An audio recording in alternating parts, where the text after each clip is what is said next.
اهلا وسهلا بيكم في فيديو جديد. يا رب تكونوا باحسن صحه وفي احسن حال، اللهم امين يا رب العالمين. بصوا بقى الفيديو النهارده هوريكم اهميه التفريزات وازاي بتنجزني، ولو انت مستعجله او صاحيه متاخره وخلاص فاضل حاجه بسيطه على الفطار ممكن تطلعيها. طلعي كذا حاجه من الفريزر. انا هنا طلعت بسله اللي انا كنت عاملاها معاكم، خزناها وعليها الجزر بتاعها، وكنت شايله كمان لحمه مسلوقه بالشوربه بتاعتها. مجرد بس حطيتها في الحله، حطيت معاها كوبايه ميه وهسيبهم على النار كده لحد ما تسيح وتدوب وتتكتك كده وتبقى زي الفل كأنها لسه معمولة حالا. وكمان حلة تانية حطيت فيها برضو كوباية مية ونزلت فيها كيس الصلصة المجمد اللي أنا عاملاه بكل حاجة مسبكاه جاهز بالبصل وكل حاجه وتوابله. مجرد بس احط عليه معلقتين صلصه زي ما انتم شايفين وهيبقى جاهز معايا. حابه تحطي بقى شويه كمون، حابه تظبطي ملحك، حابه تحطي شطه، براحتك خالص. يعني المهم الاكل معاكي بينجز وبيطلع زي الفل كانه صابح وفريش. المهم شلت حلة الشوربة على جنب، وبعدين بعد ما غليت وحطيت حلة كمان فيها شوية زيت ومعلقتين زبدة، ونزلت عليهم بالشعرية حمرتها، ونزلت برضو بالرز المغسول. وعلى طول بحط الشوربة زي ما انتوا شايفين اهو. هزودها شوربه واسيبه بقى ايه يستوي مع نفسه، يبقى اكل ما خدش مني اي حاجه خالص.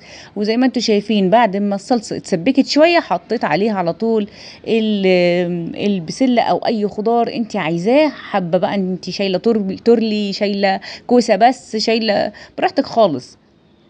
هتنزلي الخضار بتاعك كده وتسيبيه ياخد غلوتين، وبعدين هتبقي تنزلي عليه اللحمه وكده يبقى الاكل يعني ما خدش منك نص ساعه. لو خد نص ساعه يبقى ليكي الكلام. هنزل بقى كده اللحمه وهسيبه بقى يستوي مع بعض لحد ما البسله الاقيها استوت. هي كده كده اللحمه مستويه والرز يكون اتشرب يا دوب، عقبال ما تعملي السلطه هيكون الاكل خلص. ايه رايكم بقى في الحلاوه دي؟ عرفنا بقى ان التفريزات بتنجز، وبعملها بتقعد شهر رمضان كله ولا بيجرى لها اي حاجه. للناس اللي كانت بتتريق بقى وبتعمل الطماطم غليت ودلوقتي انتوا اللي محتاجين اكياس الصلصه. يلا بقى شوفوا بقى، نكمل مع بعض الفيديو ونشوف عملنا مع بعض حلو ايه. هنا برضه على السريع طلعت المكسرات اللي كانت عندي زبيب وعندي جوز هند، هحطهم كده كلهم في طبق واحد لان هما كان يعني فاضل شويه صغيرين. وانا جايبه هنا كيلو من القطايف. هو جوزي كان جايب كيلو، انا كنت عايزه نص كيلو بصراحه. فاحنا هنحط كل الكلام ده وهنحطه السوداني، هندقه مع بعض دلوقتي وهنشوف هنعمل ايه في الكيلو ده. السوداني جاي متقشر اهو، هدقه كده وهحطه فوق الجوز الهند والزبيب. بصوا بقى القطايف دي انا هستعمل نصها بس، وطبعا انت لو عندك قطايف وحبيتي تشيليها في الفريزر ما تشيلهاش كده خالص. ما ينفعش تشيلها كده لان انت هتطلعيها هتلاقيها بتقطم منك وباظت وما بقتش حلوه. فعشان تشيليها في الفريزر هتشيليها محشيه جاهزه. يعني انا هحشي كل ده وهشيل نصه في الفريزر وهعمل نصه النهارده. هنا الكيسه اتقطعت مني، الكيسه دي ضعيفه هحطها في كيسه كبيره. عاوزه اقول لكم بقى ان جوزي تقريبا جاب لي القطايف دي قبل المغرب بحوالي ساعه. فقلت اما اعملها بقى هعمل النص ده النهارده والنص اشيله في الفريزر، لان انا عندي شربات جاهز زي ما انتم شايفين في الكيسه كده. كان تقيل ونضيف وجميل وحلو بتاع المره اللي فاتت متبقي مني، فشلته وحطيته في التلاجة. قلت بقى المره الجايه ابقى استعمله. فهو هيكفي ان شاء الله المره دي. النص كيلو ده هيكفي. بعد ما اكسر بقى السوداني كده زي ما انتم شايفين هكسره ناعم لان احنا ما بنحبوش خشن، وهضيفه على المكسرات دي كلها واحشي الكيلو كله. وهعمل بقى زي ما قلت لكم كده اهو. خلصت اهو الكميه كلها، وادي الشربات اهو. بصوا اوريهولكم، بصوا لونه عامل ازاي. كنت مستخسراه بصراحه ان انا ارمي الكميه دي كلها وهي هتكفي نص كيلو تقريبا. خلاص جاهز عندي. لما تبقى الحاجه جاهزه كده على طول بعملها. عايزه اقول لكم ان انا اليوم ده كنت عامله لهم الحلو مخلصاه. كنت عامله لهم صينيه كيكه، صينيه صغيره كده اللي هي في القالب الانجليش كيك. وقلت ما اعمل لهم كمان القطايف دي النهارده، لان بصوا لونها اغراني بصراحه. بصوا شكلها عامل ازاي، مغريه. عندي هنا بيحبوها في البيت جدا، لكن انا بصوا اخرها يعني اخري فيها واحده تقريبا، لكن هما بيحبوها فقلت اما اعملها لهم النهارده. عايزه اقول لكم بقى ان اليوم ده كمان انا عملت فيه الطبيخ، وعملت البسله بالذات لان ابني ما كانش موجود، كان بيفطر بره مع اصحابه. وهو يعني مش ميال قوي للطبيخ، بيحبوا النواشف زي ما انتم عارفين بقى الشباب اليومين دول بيحبوا يعني النواشف اكتر من الطبيخ. فقلت النهارده هعمل كده الاكل سريع سريع، وهطلع بقى كيسين من الفريزر ونخلص الاكل. واعمل كمان القطايف، وعملت كمان صينيه الكيكه. شفتوا بقى الشطاره اليوم كفى ازاي لما بنبقى شايلين حاجتنا في الفريزر ومجهزينها. اليوم بيكفي وتعملي اكتر من حاجه.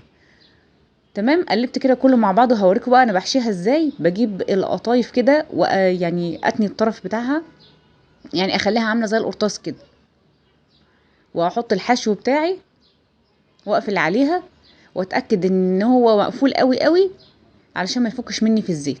خلاص اهو، بصوا باكد عليها علشان ما تفكش في الزيت، وهي ما شاء الله طريه وبتلزق بسرعه اهو. بقفلها كده من على الحرف، وبعدين هحشيها، احط الكميه المناسبه واقفلها كده. عايزه اقول لكم بقى ان اللي انا بشيلها في الفريزر بتطلع، يعني لو انا هعملها في يوم هطلعها قبل الفطار مثلا بنص ساعه او بساعه، بتفك وليها على طول في الزيت، وبطلعها في الشربات بتبقى زي الصبحه بالظبط، كانها جاهزه، يعني كانها فريش لسه معموله في نفس اليوم. ما بتفرقش خالص. جربي كده وشيلي كميه، يعني يوم كده تكوني بتعملي فيه قطايف، شيلي واحدتين تلاتة في الفريزر وجربي، شوفي هتطلع معاكي عامله ازاي. بصوا لونها عامل ازاي، ذهبي وخطير جدا. انا بحبها طريه، ما بحبش انشفها في الزيت، بتبقى طريه كده وجميله، يعني يا دوب بتاخد لون بسيط من الناحيه دي ولون بسيط من الناحيه دي، وتنزل على الشربات التقيل، بتبقى تحفه. ما بحبهاش ناشفه، لو انت نشفتيها في الزيت هتطلع معاكي ناشفه ومقرمشه ومش حلوه. ده كمان جهزته اهو، هكيسه بقى واحطه في الفريزر. ممكن لو انت حابه زي ما قلت لك تشيلي كميه صغيره تجربي فيها. بصوا هي يعني هي حجمها كبير ما شاء الله، يعني أنا ممكن احط نصهم في كيسه ونصهم في كيسه تانية، نقسمهم نصين كمان. وادي كان اكلنا النهارده. خلصنا الرز ونزل مفلفل اهو جميل، والبسله بتاعتنا شوفوا شكلها عامل ازاي، خضره وجميله ومستويه وتحفه. والجزر بتاعنا بصوا مستوي وماسك نفسه. وادي القطايف بتاعتنا، وده كان فطارنا النهارده. تعالوا نشوف عملنا ايه بقى بعد الفطار. ادي الكيكه، صينيه الكيكه اللي انا قلت لكم عليها اتنسف نصها، يعني دي تقريبا نصها.